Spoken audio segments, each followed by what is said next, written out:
ನೇಪಾಳದಿಂದ ಅಯೋಧ್ಯೆಗೆ 2 ಸಾಲಿಗ್ರಾಮ ಕಲ್ಲುಗಳು ಬಂದಿದ್ದಾವೆ. ಅಯೋಧ್ಯ ರಾಮ ಮಂದಿರದಲ್ಲಿರುವಂತಹ ಶ್ರೀರಾಮ ಹಾಗೂ ಜಾನಕಿ ಮಾತೆ ವಿಗ್ರಹ ಕೆತ್ತನೆಗೆ ಈ ಕಲ್ಲುಗಳನ್ನು ಬಳಸಲಾಗ್ತಾ ಇದೆ. ನೇಪಾಳದಿಂದ ಬಂದಂತ ಕಲ್ಲುಗಳನ್ನು ಉತ್ತರ ಪ್ರದೇಶದ ಗಡಿಯಲ್ಲಿ ಅದ್ದೂರಿಯಾಗಿ ಸ್ವಾಗತಿಸಲಾಯಿತು. ಇದೀಗ ಆ ಸಾಲಿಗ್ರಾಮ ಕಲ್ಲುಗಳ ಅಯೋಧ್ಯೆ ತಲುಪಿರುವಂತದ್ದು. ವಿಶೇಷ ಪೂಜೆ ಮಾಡಿ ಅಯೋಧ್ಯೆ ಮಂದಿರದ ನಿರ್ಮಾಣ ಸ್ಥಳದಲ್ಲಿ ಸ್ವಾಗತಿಸಿಕೊಳ್ಳಲಾಗಿದೆ.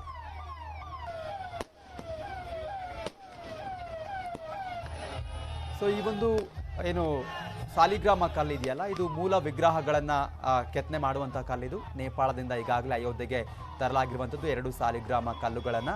ಅಯೋಧ್ಯೆ ರಾಮ ಮಂದಿರದಲ್ಲಿನ ಶ್ರೀರಾಮ ಹಾಗೂ ಜಾನಕಿ ಮಾತೆ ಮೂಲ ವಿಗ್ರಹ ಕೆತ್ತನೆಗೆ ಈ ಒಂದು ಕಲ್ಲುಗಳನ್ನು ಬಳಸಲಾಗುತ್ತೆ. ನೇಪಾಳದಿಂದ ಬಂದಿರುವಂಥ ಕಲ್ಲುಗಳನ್ನು ಈಗಾಗಲೇ ಉತ್ತರ ಪ್ರದೇಶದ ಗಡಿಯಲ್ಲಿ ಅದ್ದೂರಿಯಾಗಿ ಸ್ವಾಗತ ಮಾಡಲಾಗಿದೆ.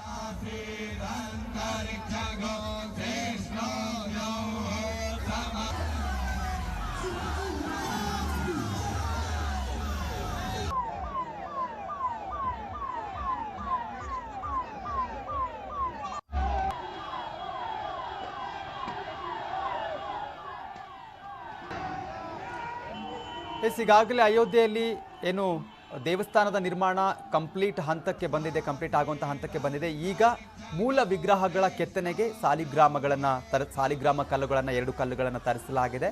ಆ ಒಂದು ಕಲ್ಲುಗಳನ್ನು ಬಹಳಷ್ಟು ವಿಜೃಂಭಣೆಯಿಂದ ಉತ್ತರ ಪ್ರದೇಶದ ಗಡಿಯಲ್ಲಿ ಅದ್ದೂರಿಯಾಗಿ ಈಗ ಸ್ವಾಗತ ಕೋರಲಾಗಿದೆ. ಆ ಕಲ್ಲುಗಳಿಗೆ ವಿಶೇಷ ಪೂಜೆಯನ್ನು ಸಲ್ಲಿಸಿ ಮೂಲ ವಿಗ್ರಹಗಳನ್ನು ಈ ಒಂದು 2 ಸಾಲಿಗ್ರಾಮ ಕಲ್ಲುಗಳಲ್ಲಿ ಕೆತ್ತನೆ ಮಾಡಲಾಗುತ್ತೆ.